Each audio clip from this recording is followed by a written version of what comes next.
Right ఇక details చూస్తే మావోయిస్టుల నిర్మూలన కోసం కేంద్రం చేపట్టిన ఆపరేషన్ కగార్ కొనసాగుతుంది. భద్రతా బలగాలు వరుసగా ఎన్కౌంటర్లతో మావోయిస్టులను పూర్తిగా తుడిచిపెట్టుకుపోతున్నారు. ఇక దేశంలో మావోయిస్ట్ పార్టీ మనుగడ చివరి దశకు చేరుకుంది. మడివి హిడ్మా ఎన్కౌంటర్తో ఛత్తీస్గఢ్ తో పాటు ఆంధ్రప్రదేశ్లోనూ మావోయిస్ట్ పార్టీ దాదాపు అంతమైంది. ఇక తిప్పిరి తిరుపతి, బర్సెదేవా వంటి కేంద్ర కమిటీ సభ్యుల అరెస్టుతో ఆ పార్టీకి కోలుకోలేని దెబ్బ తగిలింది.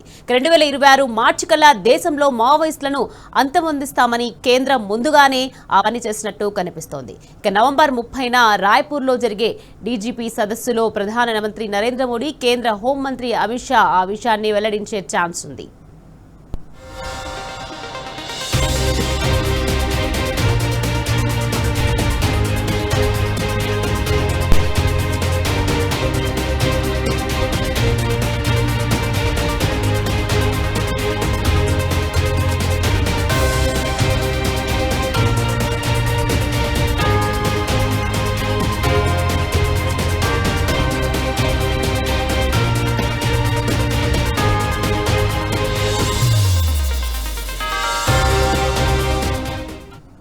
మావోయిస్టుల నిర్మూలన కోసం కేంద్రం చేపట్టిన ఆపరేషన్ కగార్ కొనసాగుతుంది. భద్రతా బలగాలు వరుస ఎన్కౌంటర్లతో మావోయిస్టులను పూర్తిగా తుడిచిపెట్టుకుపోతున్నారు. ఇక దేశంలో మావోయిస్ట్ పార్టీ మనుగడ చివరి దశకు చేరుకుంది. మడివి హిడ్మా ఎన్కౌంటర్తో ఛత్తీస్గఢ్ తో పాటు ఆంధ్రప్రదేశ్లోనూ మావోయిస్ట్ పార్టీ దాదాపు అంతమైంది. ఇక తిప్పిరి తిరుపతి, బర్సెదేవా వంటి కేంద్ర కమిటీ సభ్యుల అరెస్టుతో ఆ పార్టీకి కోలుకోలేని దెబ్బ తగిలింది. 2026 మార్చి కల్లా దేశంలో మావోయిస్టులను అంతమొందిస్తామని కేంద్రం ముందుగానే ఆ పని చేసినట్టు కనిపిస్తోంది. ఇక నవంబర్ 30న రాయ్పూర్లో జరిగే డీజీపీ సదస్సులో ప్రధానమంత్రి నరేంద్ర మోడీ, కేంద్ర హోంమంత్రి అమిత్ షా ఆ విషయాన్ని వెల్లడించే ఛాన్స్ ఉంది.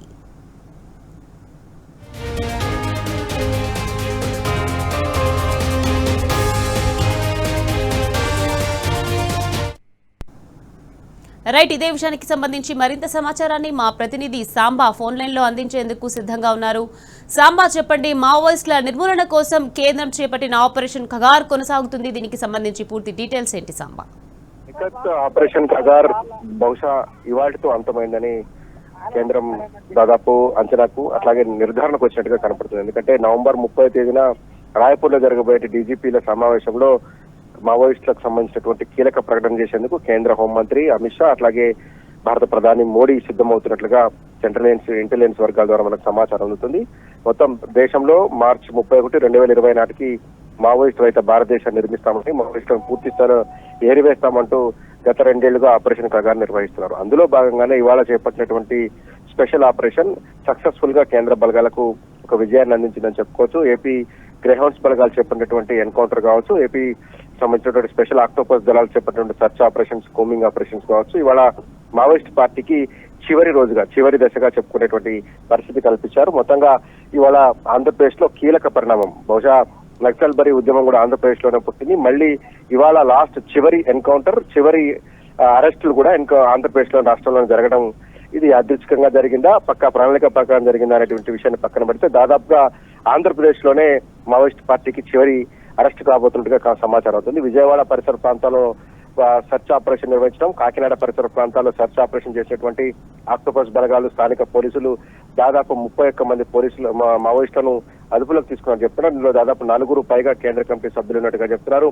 ప్రస్తుతం మావోయిస్ట్ పార్టీ జాతీయ కార్యదర్శిగా ఎన్నికైనటువంటి తిప్పిరి తిరుపతి కూడా ఇందులో ఉన్నట్టుగా మనకు సమాచారం అవుతుంది. సో ఆయనతో పాటు దేవ్జీ కూడా ఉన్నట్టుగా చెప్తున్నారు, బర్సెదేవా కూడా ఉన్నట్టుగా మనకు సమాచారం ఉంటుంది. కొద్దిసేపటి క్రితం ఆంధ్రప్రదేశ్ పోలీసులు చెప్పినటువంటి సమాచారం ప్రకారం భారీగా మావోయిస్ట్ పార్టీకి చెందినటువంటి కీలక నేతలను అరెస్ట్ చేశామని చెప్తున్నారు. విజయవాడ పరిసర ప్రాంతాల్లో డంపులను స్వాధీనం చేసుకున్నాం, ఒక కార్ఖానాను అద్దెకు తీసుకుని, ఒక బిల్డింగ్ అద్దెకు తీసుకొని వీరంతా కూలీలుగా చెప్పుకుంటూ చలామణి అవుతూ అందులో ఒక షెల్టర్ జోన్ తీసుకున్నారని, వాళ్ళ దగ్గర భారీ ఎత్తున ఆయుధాలను అట్లాగే పేలుడు పదార్థాలను, తర్వాత పేలుళ్లకు ఉపయోగించేటువంటి సామాగ్రిని స్వాధీనం చేసుకున్నట్టుగా పోలీసు బలగాలు చెప్తున్నాయి. మొత్తంగా ఇవాళ చూస్తే కనుక ఒక పక్క ఆంధ్రప్రదేశ్ రాష్ట్రంలోని అల్లూరు సీతారామరాజు జిల్లా ఉన్నటువంటి ప్రాంతంలో మారేడి మిలిటరీ సమీపంలో హిడ్మాను మట్టుబెట్టడం, హిడ్మా ఆయన భార్య ఇద్దరిని ఎన్కౌంటర్ చేయడంతో పాటు మొత్తం 6 నక్సల మావోయిస్టులను అరెస్ట్ ఎన్కౌంటర్ చేశారు. అదే సమయంలో అటు విజయవాడ, గుంటూరు ప్రాంతాలలో కావచ్చు, కాకినాడ ప్రాంతాల్లో కావచ్చు 31 మంది కీలకమైనటువంటి మావోయిస్టులను అరెస్ట్ చేసేటువంటి ప్రయత్నాలు జరుగుతున్నాయి. మొత్తంగా ఇదంతా చూస్తే కనుక మావోయిస్ట్ పార్టీని ఈ నవంబర్ 30వ తేదీన జరగబోయేటువంటి రాయ్పూర్ లో, ఛత్తీస్గఢ్ రాజధాని రాయ్పూర్ కు సంబంధించినటువంటి ప్రాంతంలో 30వ తారీఖు నవంబర్ 29నే మోడీ అట్లాగే అమిత్ షా ఇద్దరు కూడా రాయ్పూర్ చేరుకోబోతున్నారు. నవంబర్ 30 తర్వాత డిసెంబర్ 1 ఈ 3 రోజుల పాటు డీజీపీల సదస్సు జరగబోతుంది. ఈ సదస్సులో 30వ తేదీన మావోయిస్టు రహిత దేశంగా భారతదేశాన్ని ప్రకటించేందుకు మోడీ సన్నాహాలు చేస్తున్నారు. ఆ నేపథ్యంలోనే ఇవాళ కీలక పరిణామాలను జరుగుతున్నట్టుగా కూడా మనకు అత్యంత విశ్వసనీయ వర్గాల ద్వారా సమాచారం ఉంటుంది. ఒక పక్క తెలంగాణకు సంబంధించినటువంటి మానవ హక్కుల సంఘాలు కూడా చెప్తున్నాయి, పోలీసుల అదుపులో పెద్ద ఎత్తున మావోయిస్టులు ఉన్నారు, వారికి హాని తలపెట్టకుండా కోర్టులో హాజరుపరచాలి, లేదంటే వారందరినీ మీడియా ముందు ప్రవేశపెట్టాలి తప్ప ఎన్కౌంటర్లు చేయొద్దు అంటూ ఒక తెలంగాణ సంబంధించినటువంటి నాయకులు చెప్తున్నారు. అట్లాగే పెద్ద ఎత్తున ఒక చర్చ జరుగుతోంది. మావోయిస్ట్ పార్టీకి సంబంధించినటువంటి నాయకులు అరెస్ట్ అయ్యారా, లేదంటే లొంగుబాటుకు చర్యగా చెప్తున్నారా, లొంగుబాటుని అరెస్ట్ గా చూపించేటువంటి ప్రయత్నం చేస్తున్నారనేటువంటి అంశం కూడా ఇంకా తేలాల్సి ఉంది. కానీ పెద్ద ఎత్తున ఆంధ్రప్రదేశ్ లో షెల్టర్ తీసుకుంటున్నారు. ఆంధ్రప్రదేశ్ లోనే మకాం వేశారు. ఈ మావోయిస్ట్ పార్టీకి సంబంధించిన అగ్రనాయకత్వం అంతా ఈ ఆంధ్రప్రదేశ్ లోనే ఉంది అనేటువంటి సమాచారం తమకు అందినట్టుగా కూడా ఏపీ పోలీసులు చెప్తున్నారు. ఈ నేపథ్యంలోనే గత వారం 10 రోజులుగా చేపట్టినటువంటి ఆపరేషన్లు మావోయిస్టుల జాడను కనుక్కున్నాయని, దాంట్లో భాగంగానే వీరందరినీ అరెస్ట్ చేస్తున్నట్టుగా చెప్తున్నారు. ప్రస్తుతం వాళ్ళ అదుపులోనే తిరుపతి కావచ్చు, భారతదేవ కావచ్చు, దేవ్జీ కావచ్చు ఉన్నట్టుగా చెప్తున్నారు. కానీ తప్పించుకున్నట్టుగా కొన్ని వార్తలు వస్తున్నాయి. ఇవన్నీ చూస్తే కనుక ఒక గజిబిజి గందరగోళం కనపడతా ఉంది. మావోయిస్ట్ పార్టీ పూర్తి స్థాయి నిర్మూలన చేస్తామని ఏదైతే కేంద్రం చెప్పిందో అటు దిశగా ఈ ప్రయత్నాలన్నీ సాగిస్తూనే ఇవాళ ఎన్కౌంటర్ కావచ్చు, అరెస్టులు కావచ్చు జరుగుతున్నట్టుగా చెప్తున్నారు. అరెస్టు ప్రాంతంలో కూడా పెద్ద ఎత్తున ఆయుధాలు స్వాధీనం చేసుకున్నారు. అట్లాగే మారేడుమిల్లి అటవీ ప్రాంతంలో 2 AK-47లతో పాటు ఇతర పిస్టల్ కొన్ని ఆయుధాలను స్వాధీనం చేసుకున్నారు. డెడ్ బాడీస్ కూడా రంపచోడవరం తరలించి పోస్ట్ మార్టం నిర్వహించేటువంటి కార్యక్రమాన్ని కూడా చేపడుతున్నారు. మొత్తంగా ఇటు ఛత్తీస్గఢ్ పోలీసులు, అట్లాగే ఇటు తెలంగాణ పోలీసులు, అటు ఒడిశా పోలీసులు అందరూ కూడా ఆశ్చర్యం వ్యక్తం చేస్తున్నారు. జరిగినటువంటి తీరు పట్ల విస్మయాన్ని కూడా వ్యక్తం చేస్తున్నారు. ఇంత పెద్ద ఎత్తున మావోయిస్టులు ఆంధ్రప్రదేశ్ కి ఎట్లా తరలి వెళ్లారనేటువంటి విషయం మీద ఛత్తీస్గఢ్ పోలీసు వర్గాలు కూడా విస్మయాన్ని వ్యక్తం చేస్తున్నాయి. ఎందుకంటే గత 6-7 నెలల కాలంగా హిడ్మాను వీళ్ళు వేటాడుతున్నారు. హిడ్మా ముఖ్యంగా బస్తర్ ఏరియాలో అత్యంత పట్టున్నటువంటి నాయకుడు. అతని ప్రతి మూమెంట్ ని కూడా కేంద్ర బలగాలు అట్లాగే సిఆర్పిఎఫ్ బలగాలు ఎప్పటికప్పుడు మానిటర్ చేస్తున్నాయి. కానీ అక్కడ నుంచి ఈ మారేడుమిల్లి వైపు ఎట్లా వచ్చారనేటువంటి విషయం ఇంకా తేలాల్సి ఉంది. దాంతో పాటు ఆంధ్రప్రదేశ్ రాజధానికి నడిబొడ్డుకు సమీపంలో వీళ్ళంతా షెల్టర్ జోన్ తీసుకొని అక్కడ ఒక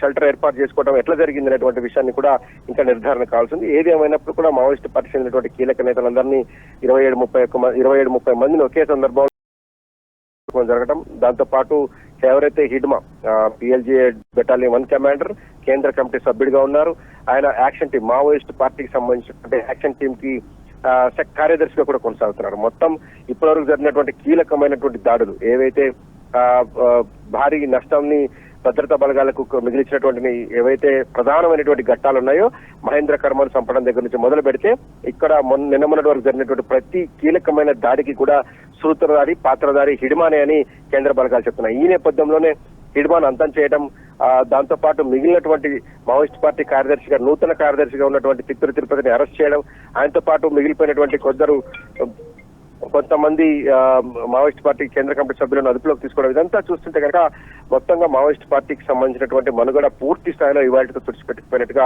అర్థం చేసుకోవచ్చు. వారం 10 రోజులు సమయం ఉంది. మిగిలినటువంటి నక్సలైట్లు మిగిలినటువంటి మావోయిస్ట్ గ్రూపులు ఏవైతే అక్కడక్కడ బీజాపూర్ లో కావచ్చు, నారాయణపూర్ లో కావచ్చు, మాడే అటవీ ప్రాంతాన్ని ఇప్పటికే మావోయిస్ట్ రహిత ప్రాంతంగా ప్రకటించారు. దాంతోపాటు నేషనల్ పార్క్ ఏరియాలో కొంత ఇక పట్టుంది, కొంతమంది మావోయిస్ట్ పార్టీకి సంబంధించిన సంచారం ఉంది. ఇదంతా చూస్తే కనుక ఇక తిరుపతి లొంగిపోవడం కావచ్చు, హిడ్మాని న్యూట్రలైజ్ చేయడం కావచ్చు, మిగిలినటువంటి కేంద్ర కమిటీ సభ్యులందరూ కూడా ఏపీ పోలీసుల అదుపులో ఉండడం కావచ్చు, ఇవన్నీ చూస్తే కనుక ఇక ఎక్కడైనా మిలిషియా సభ్యులు కావచ్చు, లేదంటే ఇంకా మిగిలిపోయినటువంటి దళాలు ఏమైనా ఉంటే కనుక ఈ 4-5 రోజుల్లో పూర్తి స్థాయిలో ఛత్తీస్గఢ్ పోలీసులు ఎదుట, లేదంటే అటు ఒడిశా ఇటు తెలంగాణ ఇటు ఇక్కడ లొంగిపోయేటువంటి ఆస్కారం కనపడుతుంది. మొత్తంగా చూస్తే మావోయిస్ట్ పార్టీకి చివరి రోజులు గడుస్తుండగా కనపడుతుంది. పార్టీని తుడిచిపెట్టుకుపోయేటువంటి పరిస్థితులు పూర్తి స్థాయిలో కేంద్రం తీసుకొచ్చినటువంటి చర్యలు కావచ్చు, టెక్నాలజీ కావచ్చు, వాడుతున్నటువంటి పరికరాలు కావచ్చు, అట్లాగే ముఖ్యంగా కోవర్ట్ ఆపరేషన్ కావచ్చు, ఇటీవల కాలంలో లొంగిపోయినటువంటి కీలకమైనటువంటి నేతలు ఇచ్చిన సమాచారం కావచ్చు, మొత్తంగా అన్ని వర్గాల నుంచి అన్ని వైపుల నుంచి ముప్పేట దాడి జరిగింది. ప్రస్తుతం మావోయిస్ట్ పార్టీ యొక్క అవసాన దశ. దాదాపుగా పూర్తి స్థాయిలో మావోయిస్టులను నిర్మూలించేటువంటి కార్యక్రమం కావచ్చు. మావోయిస్ట్ పార్టీలో లొంగిపోయినటువంటి వారంతా కూడా జనం బాట పట్టారు. నిన్న మొన్నటి దాకా అడవుల్లో ఉన్నటువంటి నాయకత్వం అంతా కూడా ఇప్పుడు అర్బనైజ్డ్ అయిపోయింది, పూర్తి స్థాయి పట్టణాల వైపు వచ్చేస్తున్నారు, లొంగిపోతున్నటువంటి పరిస్థితులు ఉన్నాయి కాబట్టి ఇంకా మావోయిస్ట్ పార్టీ మనుగడ అనేది సాధ్యం కాదు అని కేంద్రం చెప్తున్నటువంటి నేపథ్యం ఉంది. ఇవాళ నుంచి మొదలు పెడితే మరొక 4-5 రోజుల్లోపే ఈ ప్రక్రియనంతా పూర్తి చేసి నవంబర్ 30న నక్సల్స్ రహిత భారతదేశంగా చూడబోతున్నట్టుగా ప్రకటించేందుకు కేంద్రం అన్ని అడుగులు వేస్తున్నట్టు కనపడుతుంది. దీనికి సంబంధించి ఇప్పటికే కేంద్ర హోంశాఖ ఒక కసరత్తు కూడా ప్రారంభించినట్టుగా మనకు అత్యంత విశ్వసనీయమైనటువంటి పోలీసు వర్గాల ద్వారా సమాచారం ఉంటుంది. Right, thank you Samba.